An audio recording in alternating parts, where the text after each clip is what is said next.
Salut les amis et bienvenue sur Film Colique. Regardons ensemble À couteau tiré, titre original Knives Out. Bref, vous savez déjà ce que je pense de ça. Allez, c'est parti. 38 secondes de logo. Franchement, j'ai vu pire, mais 38 secondes quand même de ma vie perdue pour rien. Scène d'ouverture, 30 secondes encore. What the... Mais quand est-ce que ce film va commencer sérieux? Bon, j'avoue, le mug est stylé. Pour les nuls, c'est écrit en anglais. Ma maison, mes règles, mon café. C'est bon, on a compris. Le propriétaire de la grande maison a une grande culture générale. Heure indiquée, 6h41. Bon, ok, Mr. Tromby est mort. Bravo, elle sauve une partie du repas. Et bah, Anna de Armas, nouvelle coloration à chaque film, c'est devenu une habitude j'ai l'impression. La dernière fois que je l'ai vue c'était dans Blade Runner 2049, et elle était châtain clair avec des mèches blondes. Bref, concentrons-nous un peu sur le film. Donc une semaine après le décès de Mr. Tromby, Alice, peu importe ce qui vient de se passer, décide de regarder une série télé sur un meurtre. D'ailleurs, on s'en fout complet d'Alice, pourquoi je parle d'elle? Ok, on apprend que Martha est proche de Mr. Tromby. Bref, je ne sais pas trop ce qui se passe là. Le fils de Mr. Tromby appelle Walt, demande à Martha de passer car des policiers posent des questions. On vient d'apprendre sa relation avec Mr. Tromby Senior, le décédé. Elle était donc son infirmière. Ok, tout le monde accueille Martha avec le surnom Kiddo, qu'on peut traduire par petite ou gamine. I'm Detective Lieutenant Elliot. Elliot. Non, pourquoi à chaque fois que j'entends ce prénom Elliot, je pense à Mr. Robot?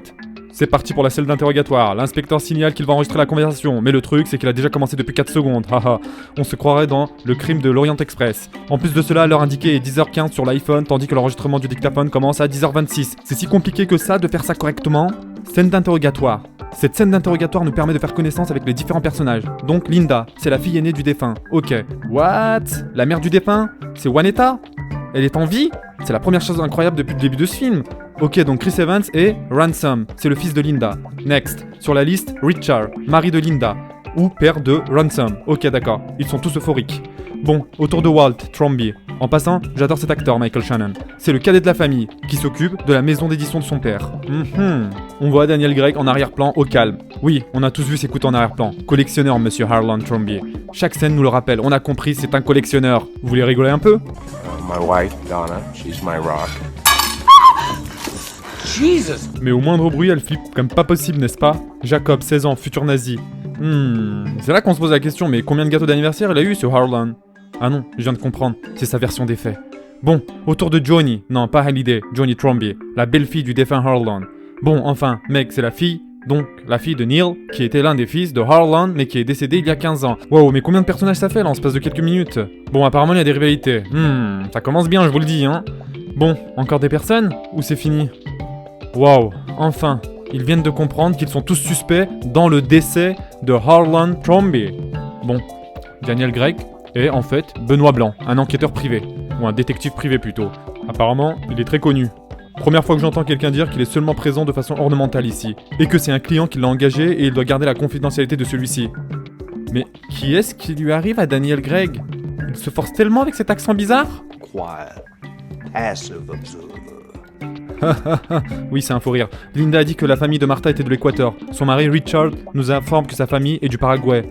Bizarre tout ça. On se rend compte que Richard et Linda sont un tout petit peu racistes quand même, non? Tentative de manipulation de Benoît Blanc, qui ne fonctionne absolument pas sur Linda. Par contre, lorsqu'il fait la même chose sur Richard, il se lâche le Richard sur Walt en disant, pour être gentil, que ce n'était qu'un bon à rien. Bon, premier véritable suspect en vue, Walt, car embrouillé avec son père lors de l'anniversaire de son père, car celui-ci ne voulait pas l'adaptation de ses livres au cinéma.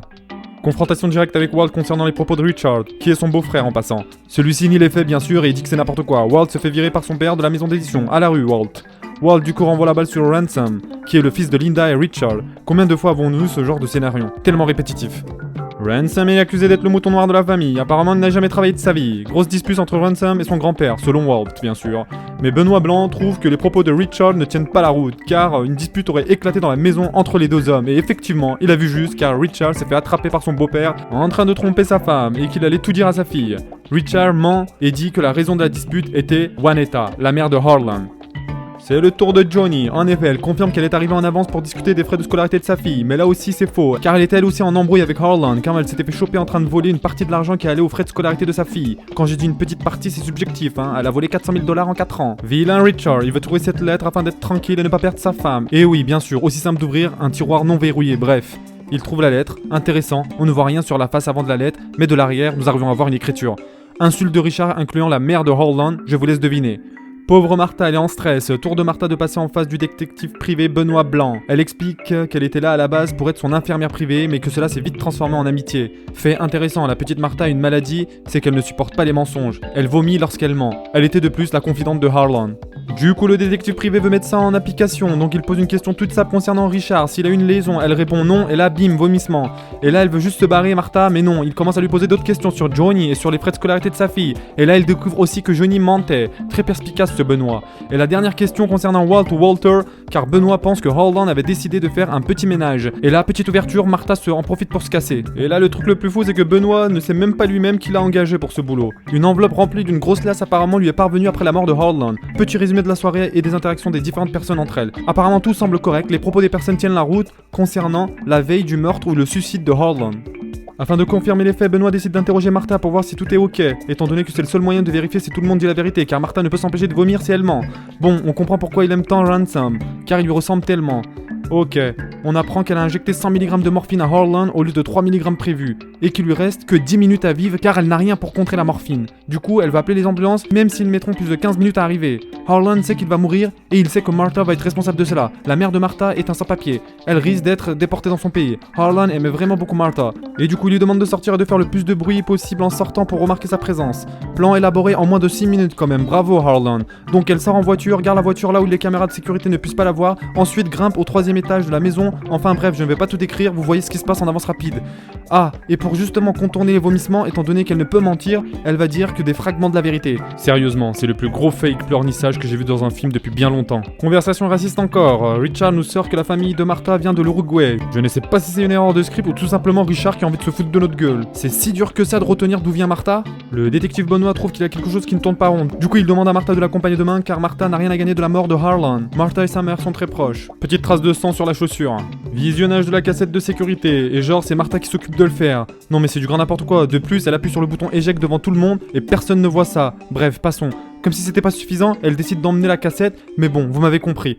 Le détective Benoît décide de faire un tour dans le jardin afin de trouver des indices. Les jeunes ne comprendront jamais ce qu'il vient de se passer ici.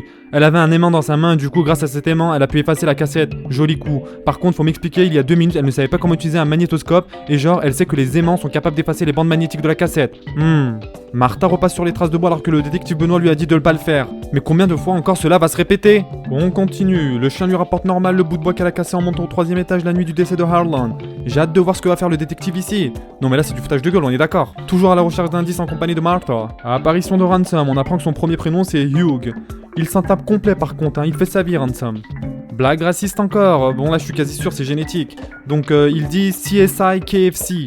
Bon, j'ai dû faire des recherches pour comprendre cette blagounette. Ransom dit CSI, qui signifie Crime Scene Investigation, et concernant le KFC, ou plutôt devrais-je dire KFC, on va au KFC les gars? Donc ça correspond au Kentucky Fried Chicken, soit l'accent du sud, car le détective Benoît, ou pour les intimes Benny, on va l'appeler Benny à partir de maintenant, à l'accent du sud, c'est pour ça que je vous ai dit au début, mais c'est quoi cet accent de merde? Donc comme je vous l'ai dit au début, Ransom arrive et il a le profil type d'emmerdeur, il prend la tête à tout le monde, d'ailleurs Walt l'attaque, et car Ransom ne s'est pas présenté aux funérailles, mais il est là comme par hasard pour écouter le testament du défunt Harlan. Bref, grosse embrouille entre les familles, Walt attaque avec des mots Ransom et Richard attaque bien sûr le fils de Walt, qui est Jacob, ce futur nazi. Mais c'est quoi ce combat? On dirait des enfants de primaire qui prient dans une bagarre, bordel. On apprend que Jacob était dans les toilettes, donc il a pu entendre la dispute entre Ransom et son défunt Harlan.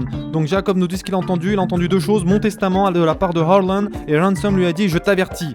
Donc, Ransom n'est pas très content. Linda demande des comptes à Ransom et du coup, Walt se lâche sur Ransom aussi. Et il a vraiment la haine contre ce petit, dis donc, hein. Walt a vraiment la haine contre Ransom.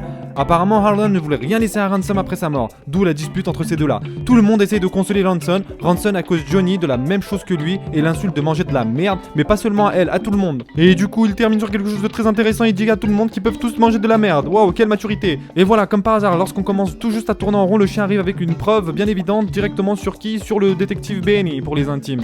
Et il reconnaît exactement d'où ça provient, comme par hasard. Donc il demande à Martha de lui montrer où est-ce que se trouve cette fenêtre. Le détective remarque les petits bouts de boue séchés. Et du coup, il sait immédiatement que quelqu'un est passé par là. Et c'est comme ça qu'il a tué Harlan. Bravo. Enfin, moment tant attendu, lecture du testament. J'ai hâte de voir ça. Intervention de Benny. Personne ne doit quitter la ville jusqu'à ce que le coupable soit trouvé. Haha, ils sont pas contents apparemment. Harlan a changé le testament une semaine avant de mourir. Donc le manoir, les 60 millions de dollars de cash qui se trouvent sur les comptes en banque et la maison d'édition, tout ça revient à qui? À Martha. Quel dénouement!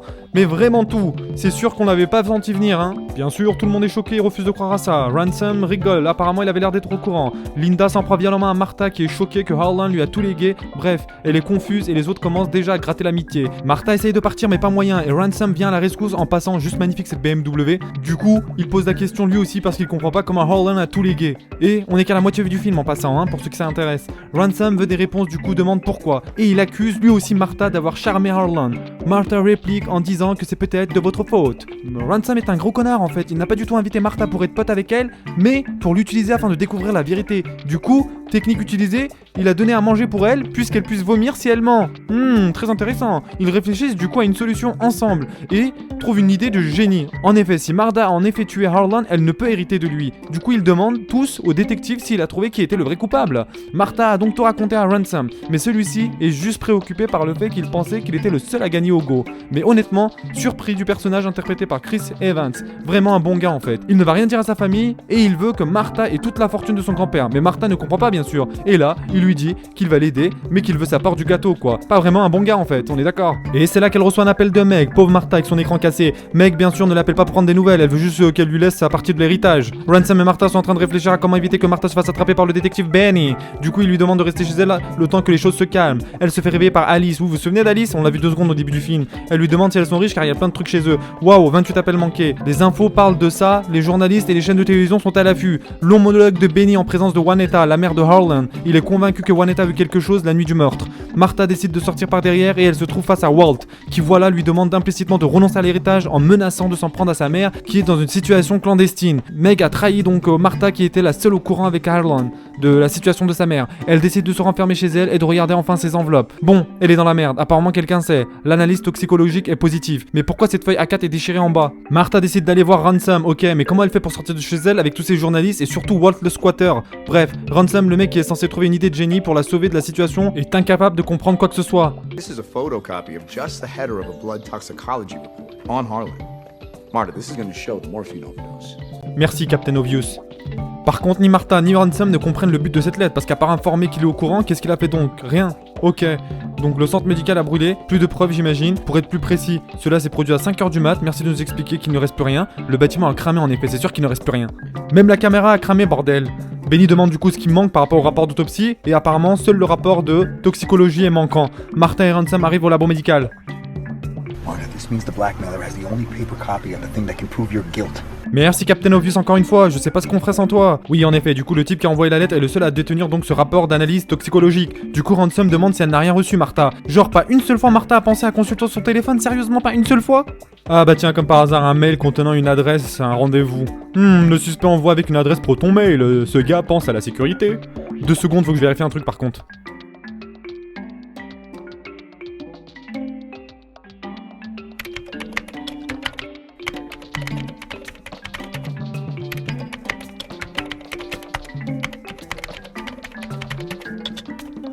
Bon, bravo.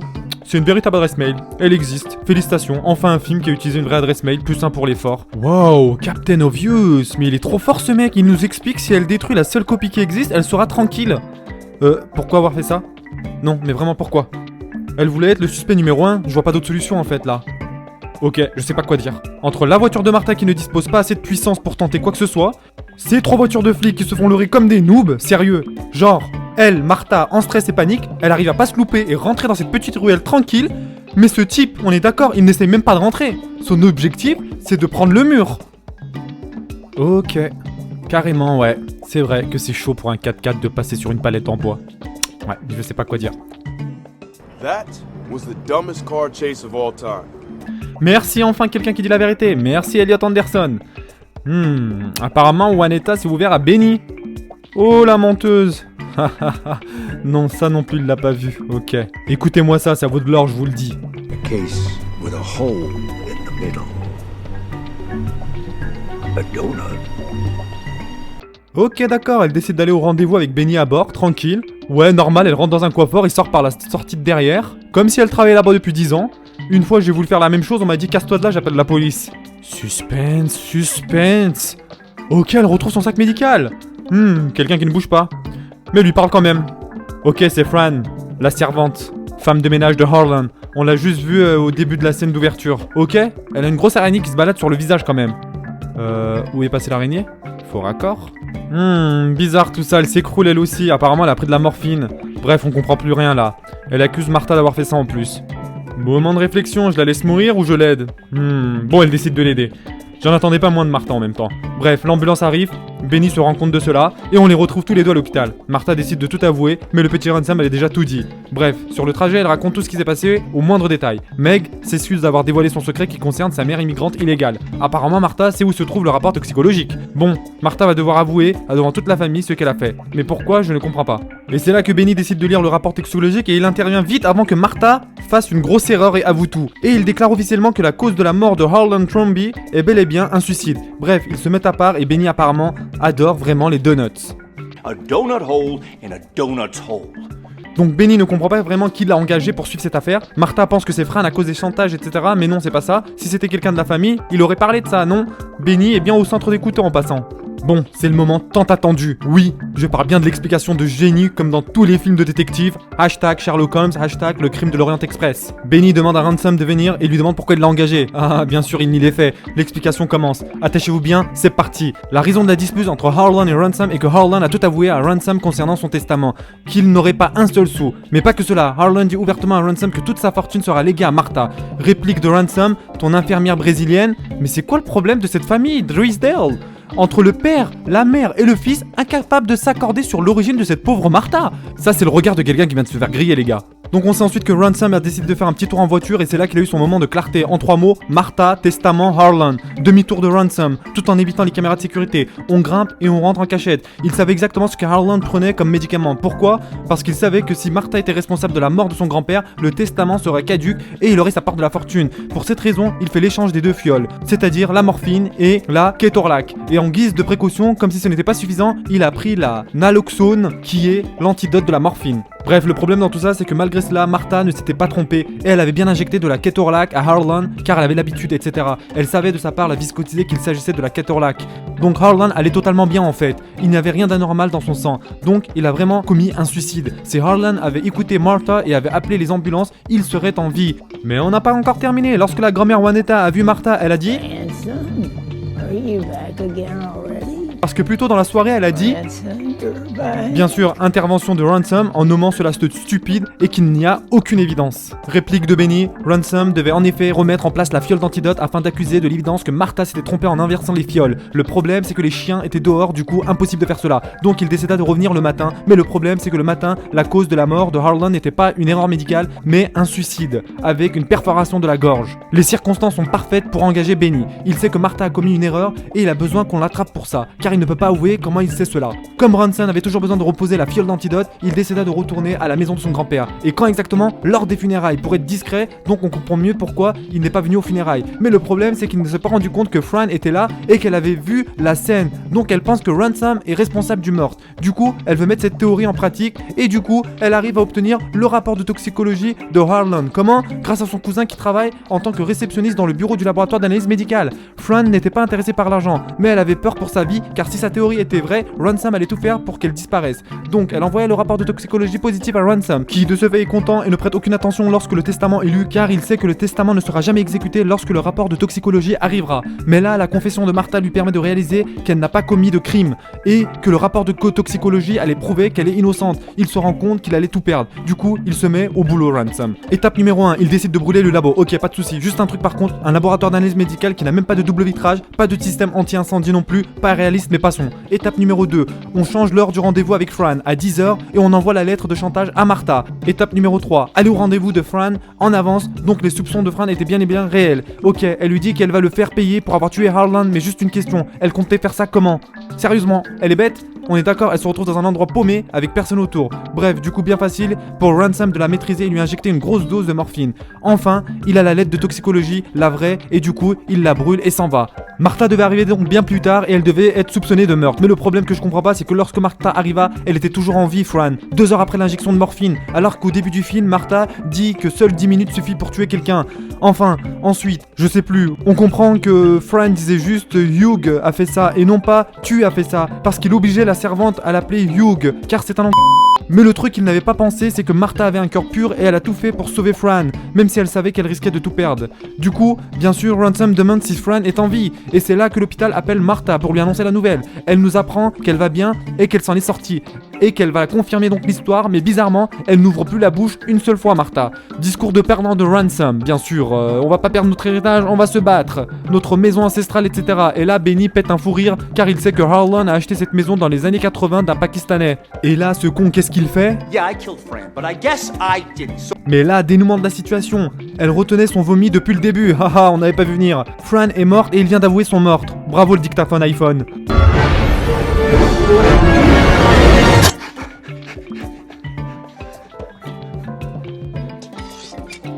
Par contre ça, je ne m'y attendais absolument pas. C'est bon, les autres savent finalement que c'est Ransom le coupable. Richard essaie de soudoyer les flics quand même pour qu'il relâche son fils. Non mais sérieux. Du coup, Linda est enfin au courant pour son mari. Je vous avais dit qu'on voyait quelque chose de transparent sur cette lettre. Ciao ciao Richard. Benny et Martha tête à tête. Elle lui demande comment il a su qu'elle avait quelque chose à avoir dans la mort de Harlan. Et bien sûr, il lui montre la tache de sang. Du coup, Benny lui dit qu'elle est une bonne personne. Et la question qui tue, elle demande si elle devrait aider cette famille. Et là... But I have a feeling you'll follow your heart. Film qui se termine bien, et un petit clin d'œil au début du film avec le mug, ma maison, mes règles, mon café. Waouh, mais quel film. Franchement, film Colic Score, allez, 7 sur 10.